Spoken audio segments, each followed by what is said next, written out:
Today I'll be talking about one of my favorite subjects, aliens. I'll be talking about star seeds, Pleiadians, Annunaki, the Nephilim, and those cute little Mexican mummies. Here we go.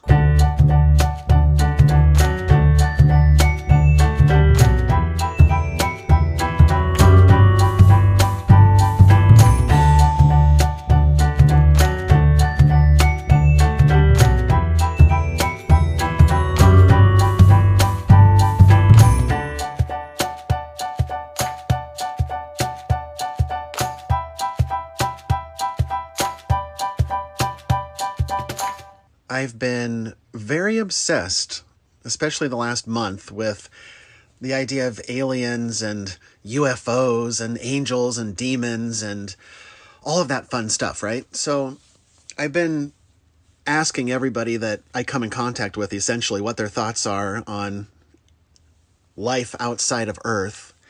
And the results are unexpected and fascinating, and that's what we're going to dive into today. But I've been really poring over my belief system this week because a part of my spiritual awakening, part of this spiritual journey that I found myself on,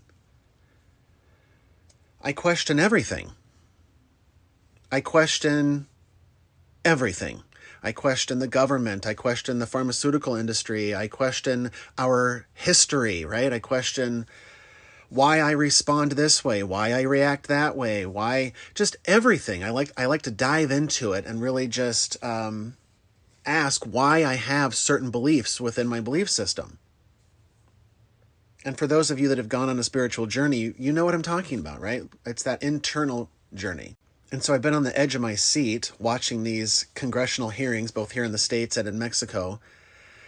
And I have to tell you, I'm a little disappointed.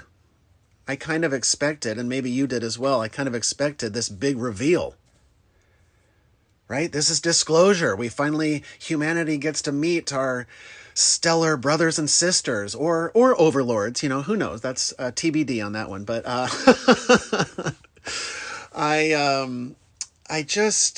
I'm still not convinced. And since I was disappointed after watching the hearings, I mean, if you didn't watch it, it was basically the U.S. congressional hearings were agents of the government, whether in military or otherwise. They were talking about how there have been firsthand accounts and multiple sightings. And I mean, the government just upgraded their radar technology recently, like in the last year. And they would see blips on the radar that were unexplained, UAPs or UFOs or whatever you want to call them. And the pilots kind of knew that they were out there and to keep an eye out for them, right? But then they upgraded their technology recently. And this radar technology, they saw hundreds and thousands of new blips that they hadn't seen before that were just sitting out there, not moving, right? These cubes, these clear, invisible cubes with spheres inside of them that we have no idea what the hell they are. Whether it's, Chinese drone technology or extraterrestrial technology is still up in the air, right? And then in the Mexican congressional hearings about it, they brought in 2 ancient artifacts that were mummified aliens, allegedly, right? And they did a bunch of tests on them and determined that 1/3 of their DNA is non-terrestrial. So that's cool, right? What does that mean? One of the aliens had 3 eggs inside of its belly, right? Okay, that's a little weird.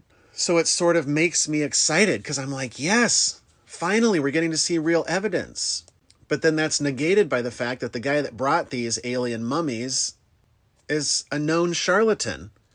He's presented mummies that have been cobbled together, these alleged alien mummies that are cobbled together with the bones and skulls fragments from, animals or children or small, whatever, to make it look like an alien. So this guy is a bit of a fraud. And this is the guy that they're bringing in front of the Congress. I'm like, really? This is the best we got? It's a little disappointing because I just want to believe. And I nowadays, I got to see it with my own eyes. I got to see enough. I really rely on my intuition is what's going on here. And my intuition is saying, I'm going to need a little bit more, guys. I'm going to need a little bit more. But are those mummies real? Sure. I mean, nothing nowadays would surprise me, right? Nothing's going to blow my mind and be like, what? But I still am waiting for the big reveal, and I just don't think we're there yet. And so I, of course, think that most reasonable, rational human beings are like, yes, of course, there's probably life out there. It's a large universe. And so I was just fascinated asking people because the answers are across the board, right? And I found that, and this is not, scientific by any means whatsoever, right? But I just did informal polling asking people, and I found that people who consider themselves religious, meaning they go to church at least once a week and pray to God regularly, most people who consider themselves religious do not tend to not believe that there's other life out there. And I find that very interesting. And I looked online at some other polls that reflected the same sentiment, that those that consider themselves religious tend to not believe in alien life, right? I asked one person, and they said that yes, they do believe in aliens, but that they believe that the aliens are demons. And I said, well, I haven't heard that before.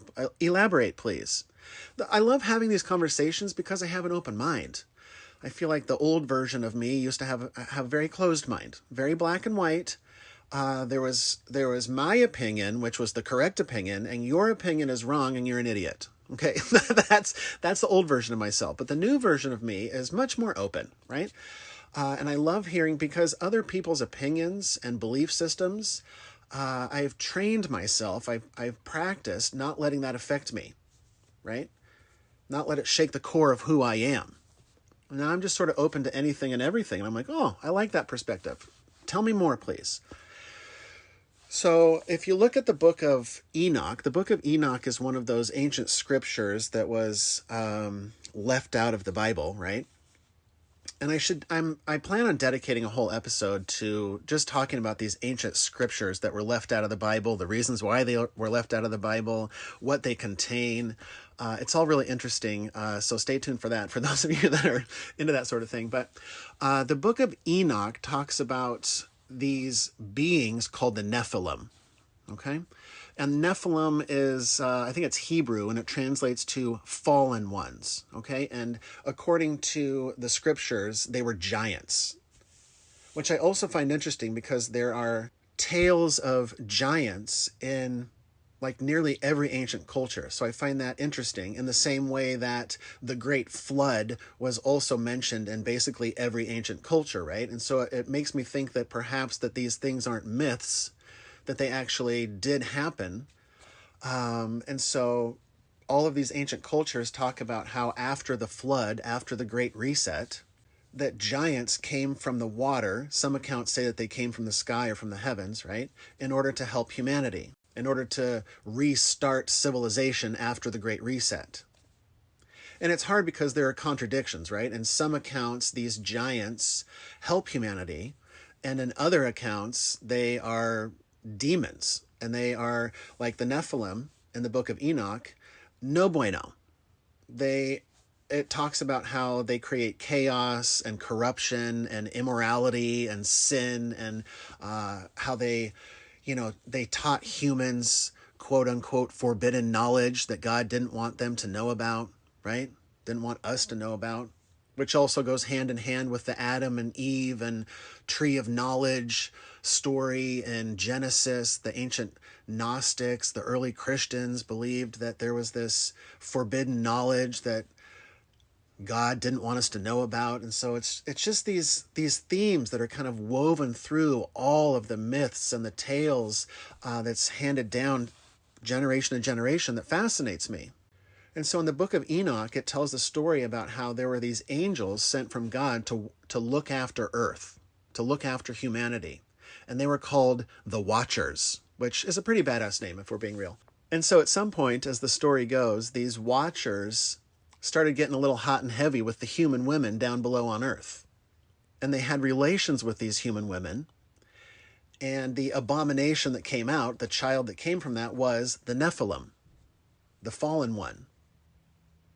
And so God gets pissed off that these watchers, these angels, fornicated with the human women, and that their bastard children were going around ruining everything, chaos, right? And so that's why God causes the great flood, according to the book of Enoch. And God said that he would bound the angels, these watchers, to earth forever until judgment day.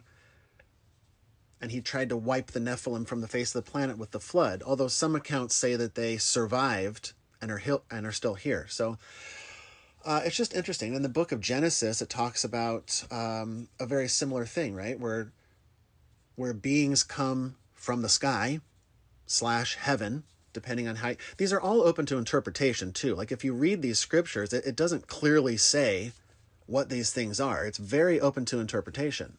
And there's the ancient Sumerian stories of the Annunaki. The Annunaki is Sumerian. It translates those who came from the sky. Like, it's just this theme over and over and over again. In some of the hieroglyphs in ancient Egypt, you see these pictures of things that could be interpreted as flying saucers or beings coming from the sky. You see that their gods have these bird heads or lizard heads. And it just makes you wonder if those were extraterrestrials, shapeshifters, or reptilians, because I had never heard of any of these extraterrestrials. When I started diving deep into the spiritual community, right, and listening to YouTube videos and stuff, I started hearing a lot about reptilians and Pleiadians and Arcturians and Syrians and Andromedans and mantids and grays, the gray aliens with the big eyes. Like, I had no idea that there's so many species out there, right? And I love the idea that we're surrounded by all of these other species that come from our galaxy that theoretically are humanoid just like us. Like, I love that idea. I love the idea that perhaps, a million years ago, one of these ancient species came to this planet and seeded the planet, or crossed their DNA with our DNA back when we were primitive, right? The idea that we're this hybrid species, right? Part alien, part human, just like the mummies that were presented before the Mexican Congress. I mean, a third of their DNA was non-terrestrial, indicating that there are some sort of a hybrid species between them and us. There are people who consider themselves a starseed, that they were planted here from a distant star system. Perhaps our spirit is Pleiadian. Perhaps our spirit is originally from Arcturus, right? Or whatever. And we're now living this reincarnation cycle through the human body, right? Because theoretically there are species out there that don't require a physical body, a physical vessel, such as angels or these ethereal beings, or having an energy body or a light body, right? That's just pure energy. I love the concept that perhaps Earth is some sort of a nursery of sorts, right? That we're growing and evolving with these benevolent beings that are watching over us, protecting us, and perhaps that's why there hasn't been this big reveal, is because it's not time yet. We're being prepped for that. The word apocalypse just means revealing, to reveal something. It doesn't mean end of the world. It doesn't mean death and destruction and blah. It just means a revealing, an awakening perhaps, right? An awakening that we're not the only species out there. But then in questioning everything, I question the accounts that say that we have a firmament or a dome that is over this plane of reality, this earth or whatever, right? And if there is this dome over us, and it sounds, and I know that science laughs at this sort of thing, right? But in being open-minded and saying, well, really at the end of the day, we can't be 100% sure about anything.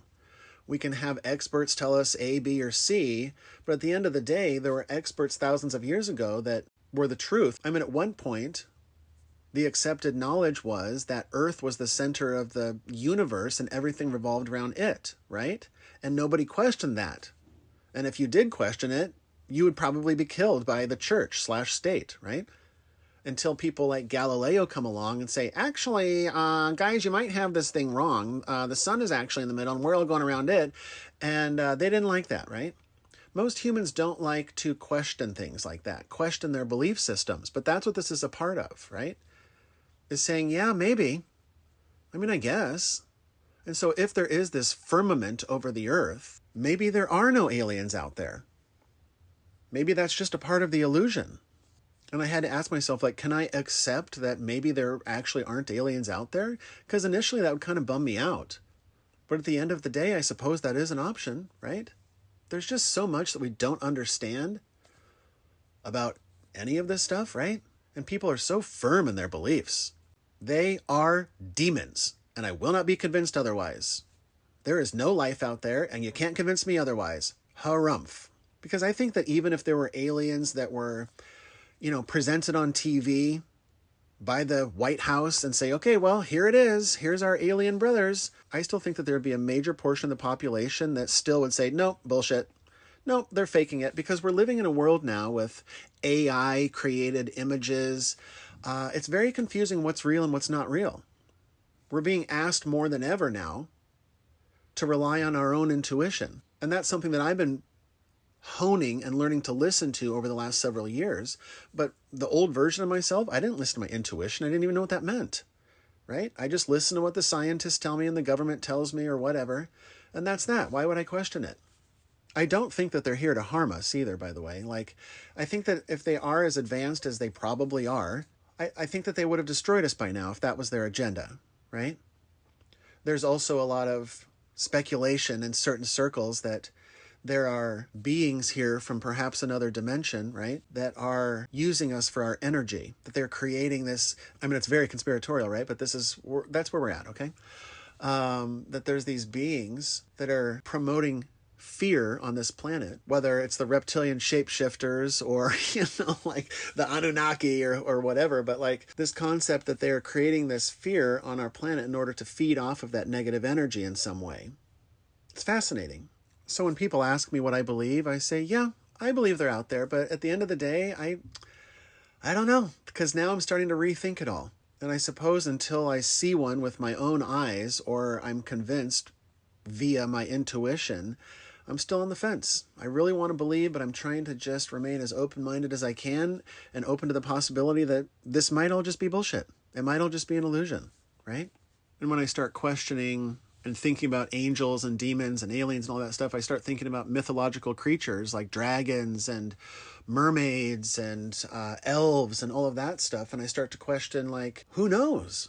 Maybe at some point they were on this planet. I mean, I definitely believe that there could have been ancient civilizations like Atlantis that are now under the water, because I think that there are periods of reset on this planet.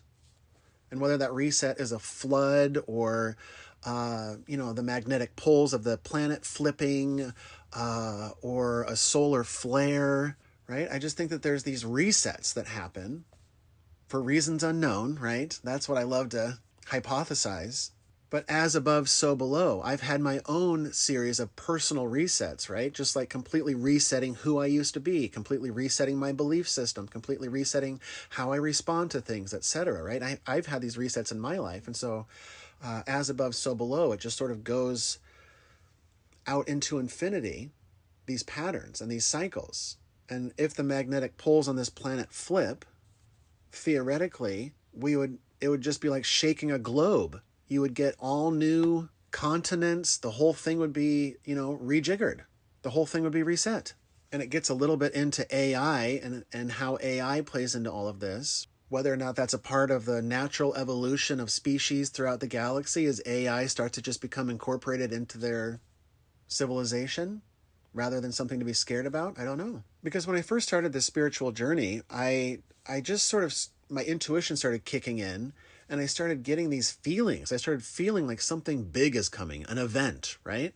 And I'm not the only one. As I start digging in, I'm like, oh, I'm not the only one. And of course, people have been shouting from the streets, shouting from the rooftops that the end of the world is coming. The end is nigh, right? So this is not a new concept that, oh, well, something big is coming. But I just feel it. Whether, if AI starts to take over, for example, you can't just unplug the internet. Right? You can't just turn that thing off, which is what the fear is, that if it starts turning on us, that we won't be able to stop it. But I think that God, the universe, our creator, has these mechanisms to halt things, to reset things.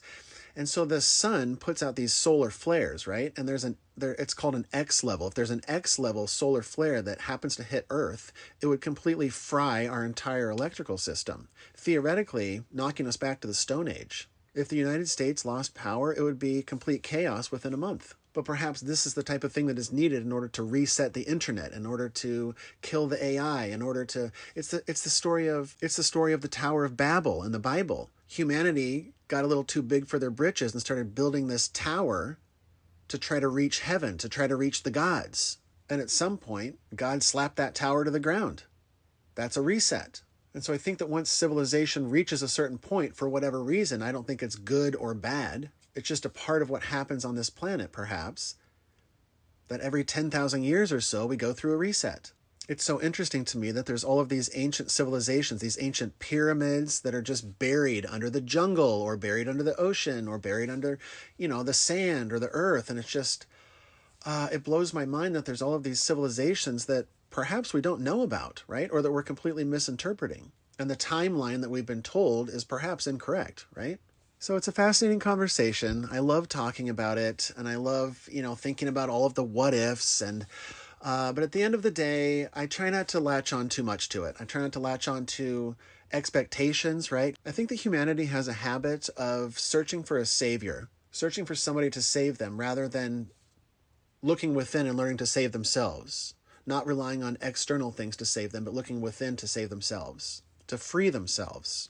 This has been a part of my journey because I learned that when I rely on things on the external, oftentimes I will be disappointed, right?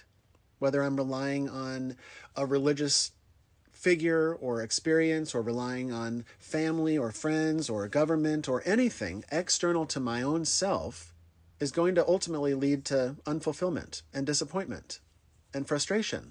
And I think that there's a portion of the population, I was there for a bit, like, I just want these aliens to get me out of here. Like, can you just take me on your ship and get me off this hellhole that we call Earth? But what I've been learning to do, what I've been practicing, is to find that peace and contentment no matter what, no matter where I'm at, whether I'm on this quote-unquote piece of junk planet, right? Or I can learn to love it and appreciate it and be thankful for it, thankful for the beauty, thankful for what is going right, rather than focusing on all of the things that are negative and going wrong.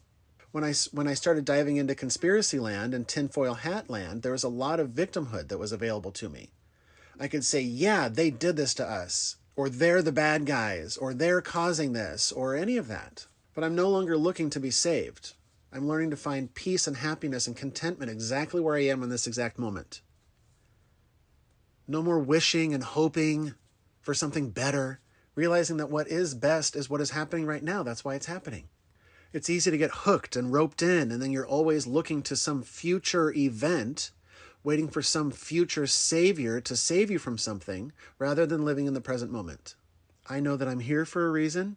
I know that I'm exactly where I need to be, and that everything is playing out exactly as it's meant to be playing out. Not just on a personal level, but also on a cosmic level. Everything is unfolding as it's meant to, in its own time. And it's hard I'm speaking for myself, not to get antsy. Like, come on already, I'm so excited to see the aliens. But to accept that might not play out the way that I want it to play out in my head, right? Because then that's just going to lead to disappointment, theoretically. If it doesn't play out the way that I want, I'm going to be really let down. Well, I don't like playing that game. And so I've stopped that pattern in my own life, released my attachment to how I think I want things to play out, how I would like things to play out. So that way, whether or not the aliens come and there is a big reveal, I'm okay with it. Because at the end of the day, I think we're all in a simulation, so none of it matters anyways. End transmission!